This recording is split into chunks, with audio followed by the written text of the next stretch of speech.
ba ng rage this time? Mike. Actually, ma'am, isa lang naman talaga yung pagkakaiba. Lahat naman tayo kumikilos, di ba? Lahat tayo, kanya-kanya kang galaw. Tayo, ma'am, nagkikita-kita. Pero ngayon lang ang unang pagkakataon na tumindig ng isang Duterte. Nagsabi nga siya, matagal ako na nahimik, tinignan ko, inobserbahan ko, pero ngayon lalabas ako.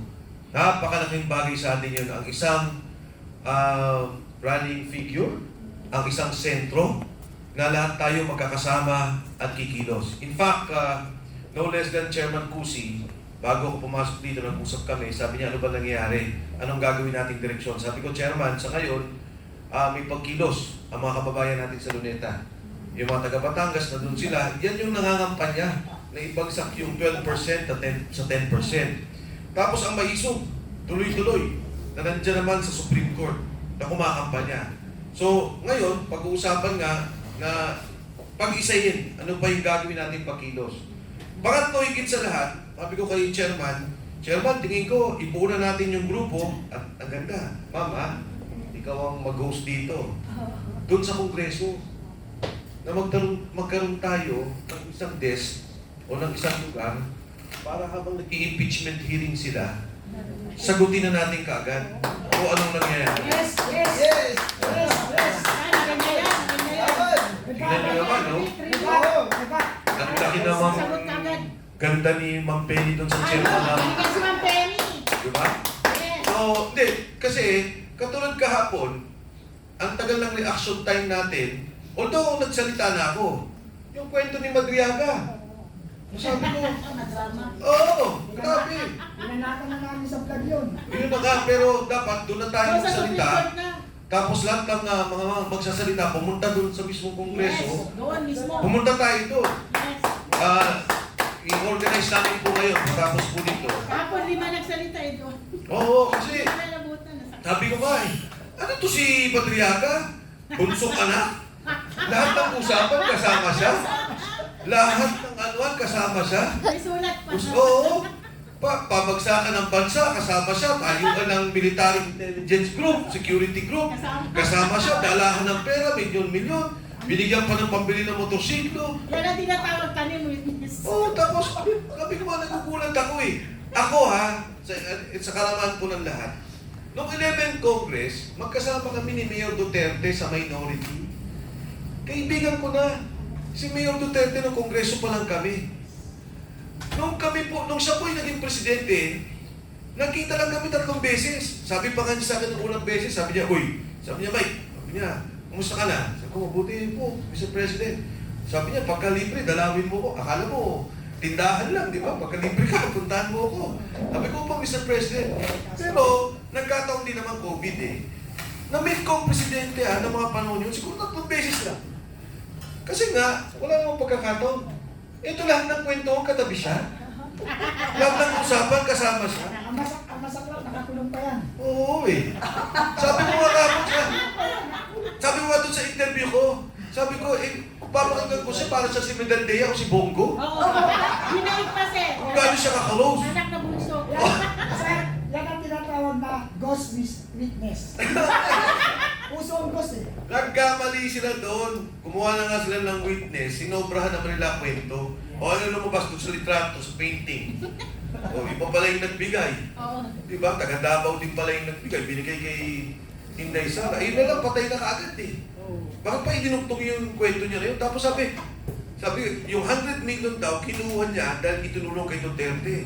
Tapos sa kanya, no? Siya humahok ng pera. Sabi ko, ngayon ko lang nakita yung gano'n na pagka ikaw siguro magbibigay ng 100 million sa isang tao o isang kandidato, gusto mo makita. O boss nagdala ko ng ano. Pero yung para papakuha mo sa kanya at siya yung magdi-dispose, ang bigat naman yun. Masingit ko lang, no? Entitled of siya ng pangkalahatan. Nakakatawa talaga. At hindi ko kayo pipigilan sa pag-iisip ng negatibo about yung nangyari kahapon. Kasi, napapansin ninyo, may isa tayong senator na talagang pinagtutulungan ngayon, si Senator Bongo. Pangalanan ko na. Wala pa lang sinabi si Senator Bongo kay Madriaga. Mas close sila. Pero kaya yung mga binibig Bongo, wala rin katotohanan dahil ito mas close. Diba? Mas close to. So siguro, buksan natin yung sinasabi nilang close na close sila sa ibang aspeto ng pagdinig. Bigyan ng pagkakataon yung iba ring mga witness na bigyan ng entitlement tulad ng binibigay nila kay Madriaga. Natawa talaga ako. Alam mo, Dapat pala siguro, Ma'am Penny, no? Bago inaresto si President Duterte, si Madriaga muna inaresto ng ICC. Tama. Kaya alam niyo lahat eh. parang ano, hindi na sila nahihirapan. Yun na ang maglalatag ng lahat ng mga katanungan nila at saka magbibigay sa kanilang pagpapatunay. Ayos ah. Accessories. Itong administrasyon na to, lahat na nakakulong may credibility na. Grabe. Yung, alam mo, ang sama ng loob ko dun sa Committee on Justice at sa mga kasama natin sa Kongreso, yung 18 sundalo na walang record na nagsilbi sa bayan, nagsasabi ng nakawan, ng delivery ng pera. Etong kriminal, may witness protection pa, yung mga sundalo hinahabol, sinosurveillance. Eto may protection pa, meron pang protective custody, tapos pinayagan pa nila magsalita doon ng ganun lala, na kakahuli lang ng kidnapping. Kakahuli lang, pangalawang kidnapping to eh, yung huli niya na to eh. Kung wala yan pinag-iba doon sa mga nakatanggap ng mali-malitang pera, pero sila pa rin ang nasusunod pagdating sa usaping batas. Sila pa rin yung kinikilala, bagamat sila ay kasabwat at kasama sa issue pinag-uusapan when it comes to ibalik natin ang usapang flood control. Yes. Ha? Sila rin yung hari ng maleta at may mga video clippings pa at kung saan dineliver, bakit tayo magtataka? Di ba? Bakit yung nakakulong? Bakit yung talagang may mga crime na nagawa? Siya yung talagang parang pinalalabas na credible na witness. Sila rin eh. Kung sino pa yung nakatanggap ng mga pera at nanggaling sa kaban ng bayan, ang marangal at malinis na lumalabas. Yan ang talagang makikita ninyong dapat magising na ang Pilipino. Yes. Buti na lang meron tayong mga kababayan o kasamahan na hindi sarili ang iniisip eh. Paano talaga? Sa totoo lang. Kaya this time, nananawagan tayo sa ating mga kababayan, huwag na kayo magbulag-bulagan sa katotohanan. Kung hindi nyo kayang manindigan na tumarap sa tao at makibaka tulad ng ginagawa ng ating ilang mga nakikibaka, supportahan na lang natin. Kung di nyo kayang gawin yung support kasi yung laban nila ay laban ninyong lahat. Nating lahat. CTTO, at saka ano ba yung isa pang dapat sinasabi natin? CTTO at ano nga? Credit to the CTTO and meron pa akong sinasabi. Yung ano? Kasi we need to be very careful. Tuwing magsasalita dapat may ganon. Di umano. Di umano! Yun, ang galing mo talaga. Halika nga dito pa rin tayo upuan. Kasi sabi, sorry. Alam mo, sa totoo lang, pagka pinabayaan pa natin na mag-isa lang yung mga nakikibaka, hindi tayo sasama sa kanilang laban, wala kayo. Kasi this time, this is not a joke anymore. Yes. Alam mo kung ano mga sinasabi nila? Bayaan mo lang yan, kung pumutak ng pumutak yung mga yan, mananawa din yan. Anong sinabi ng isa nating kaibigan? Di ko muna papangalanan. Huwag niyong tigilan, ingayan ninyo dahil yun ang pagkilala nila sa mga Pilipino na uto-uto. Mapapagod din yan kapag hindi sila pinakinggan. So, no reaction at all. But this time, nakita naman nyo, 700 plus pala na koalisyon, nagsanib pwersa na para labanan ang katiwalian sa ating bayan. Walang kaya na, marami na. At marami pa yung susunod. Alam niyo kung bakit? Alam niyo kung bakit? Yes. Kasi nasa harapan ninyo lang magnanakaw eh. Nakikipagbeso-beso pa kayo. Di ba? Ngayon, alam na natin, pero nagbubulag-bulagan tayo, oy, sana kung meron kayo natanggap at kahit may natanggap kayo, huwag niyong isama sa pagbenta ng kaluluwa ninyo yung bayan natin, Pilipinas. Yes! Moving forward, tatanungin natin, isa pang tanong, kasi ang tapang ng guest natin, no? Huwag niyo sayangin yung tapang niya. Siya hindi tapang sa gawa, pati gawa. Nakita ko yan sa Batasan eh. Saan ka nakakita? Nagsasalita siya sa harap mismo ng mga bahay ng mga ayaw ka na magsalita. Gusto kong tanungin kung, is rage already political in nature? Meaning, are we looking at a future electoral machinery? Kasi yan ang parang nakikita natin pagkukulang o kakulangan natin this time. Is this still purely a reform advocacy platform for now? Sa ngayon, Ma'am Penny, of course, pinapagpatuloy natin yung panawagan nating lahat. Tingin ko hindi lang naman tayo, hindi lang yung coalition, pero yung taong bayan na talagang magkaroon ng accountability. Wala pa rin nga eh. Hindi pa rin nila naayos yung nangyaring nakawan, wala pa rin nakasuhan. Wala. Yung pera na ibalik, walang kwenta. Walang ibig sabihin. So, yes, we are a movement now, coalition of parties, but come 2028, of course, magta-transition tayo into a political machinery. Yes. Noong isang araw po, kwento ko lang mabilis lang, kasama ko kahapon pala, si Senator Dante Marcoleta. Nag-uusap kami, and hindi pala niya alam na gumawa na ako ng pag-aaral doon sa isang binanggit niyang bagay. Sabi niya, yung restitution kasi sabi niya, napakasama nun, naalala niyo yung debate dyan, na sabi niya, bakit kailangan mag-restitute ka agad? Kailangan, ayusin mo na yung kaso, bigyan ng protective custody, based on that, mag-determine mo na attorney conductor ng state witness, di ba? Papayagan nila, at may restitution, magsusoli ng pera. Hindi niya alam na may ginawa na pala akong pag-aaral tungkol dyan, yung kay Henry Alcantara. Si Henry Alcantara kasi, almost 30 billion yung pumasok sa kanya sa flood control. Henry Alcantara. Sa distrito niya, sa kanyang district office. So, ilagay na lang natin sa 10% ang nakuha niya. Ghost nga yun eh. Di ba? Ang laki ng mga bigayan doon. Pero 10% na lang natin ilagay yung kanyang nakuha. 3 billion kaagad kay Henry Alcantara. Ang isinuli niyang pera ay 181 million. Iba ba rin ang Tapos wala pa siyang pananagot. So, ang ibig sabihin dahil state witness na siya, attorney contacto is here, wala na siyang kaso. Okay na siya. Absuelto na siya, tinanggap na yung kanyang restitution. Pwede ba yun? Yun ang nangyari kay Henry Alcantara. Gulat siya. Sabi niya, pwede bang isend mo sa akin yan para mapag-aralan ko. Oh, ano yung pinag-aaralan nila kay Yusek Bernardo? Diba? Ang tansya nila dan, nasa 30 to 50 billion ang pera ni Yusek Bernardo. Dahil hindi lang naman siya pang distrito. Ito distrito lang ha. Nationwide. Nationwide siya. Kahit na ilagay mo lang siya sa 2-3% ng kabuuang porto ng lahat ng ating infrastructure, lalo na itong ghost project, taon-taon, ilan yun, magkano yun. So yan yung sinasabi namin, na dapat sana, hinold muna yung mga porto ng mga to. No, nagkaroon ng hold order, itinulak nila, pagkatapos nagkaroon ng kaso, nagkaroon ng kahit paano determine. Ang dali naman eh. Hindi naman kailangan kaagad na magkalitis at determine kaagad. Ako, kita ko na kaagad eh. Ito yung nirelease ng flood control sa district mo.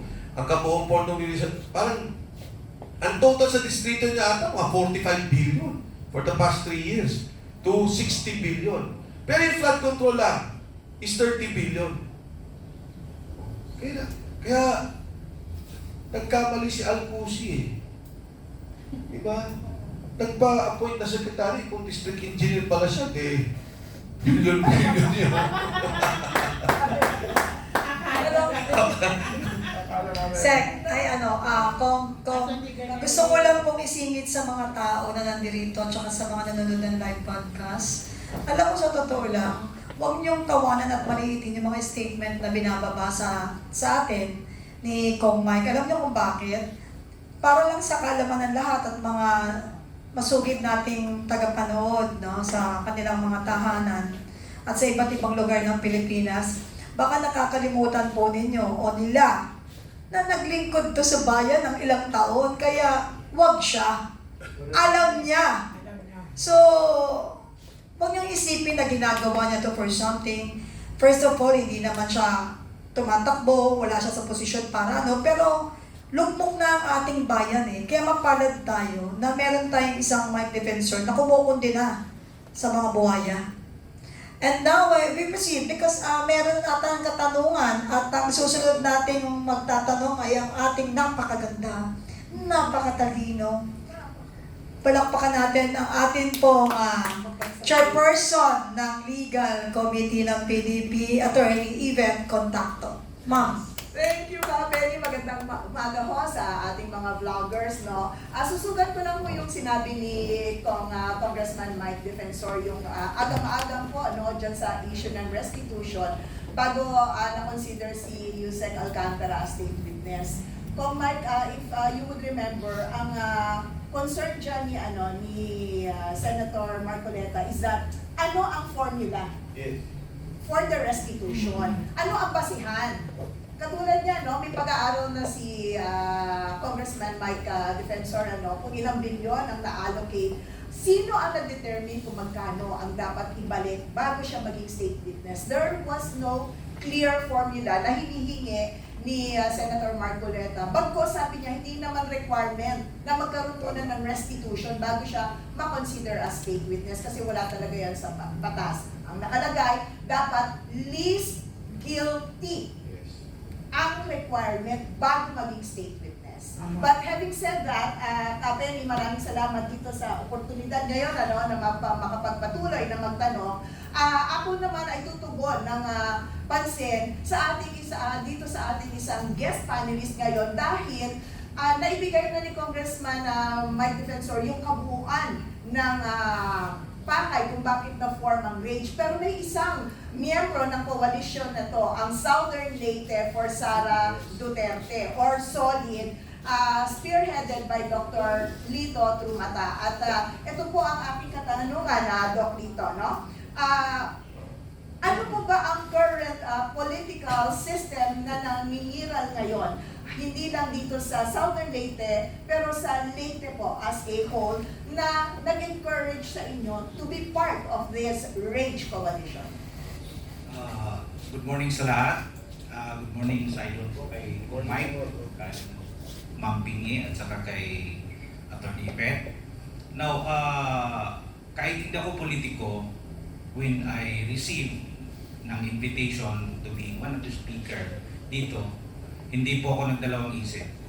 Kasi gusto kong malaman din ng lahat kung ano ang nasa sa loob ng mga nasa probinsya.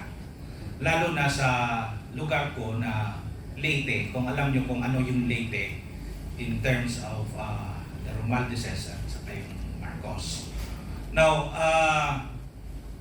maraming takot doon, but at this point of time, gusto ko lang ipaalam sa inyo na marami na rin galit. So kung anong sinabi ni Kong Mike, lahat alam namin yon at alam namin na niloloko lang kami lahat. So nung magtayo ako ng isang grupo, kasi ang kailangan kasi doon, ang nangunguna lang. Sabi ko, kung walang mangunguna, walang mangyayari dito. Kahit nasa Leyte tayo, gagawa tayo ng isang grupo na lalaban sa mga kabulastugan na pinaggagawa sa atin ngayon. So, isang tawag ko lang, marami ang nag-volunteers. So right now, ang Southern Leyte ay composed po ito ng 500 barangays. So lahat ng municipalities at saka city, mayroon na tayong mga coordinators. At saka itong 500 barangays, mayroon na tayong at least 30 na membro. So with this, meron na tayong strong 150 Southern Leyteños na in support sa kausa ng RAGE at saka in support sa kausa ni Kong Mike. Anytime kung anong sabihin nila, lalaban tayo at saka ipapaalam natin sa kanila kung ano talaga ang tama para sa bansa. Okay. Kita nyo naman, sabi nga ni Kapenya, kailangan lang may isang manindigan. Nakita natin gaano manindigan si Congressman Mike, pero doon sa isang lugar kung saan nananaig ang malalaking mga pangalan sa politika, may isang boses na malakas ang loob na lumaban, mag-organisa para ho maging mas matibay ang paglaban dun sa nangyayari ngayon sa kanilang bansa. Doc, ano po ba ang economic situation ngayon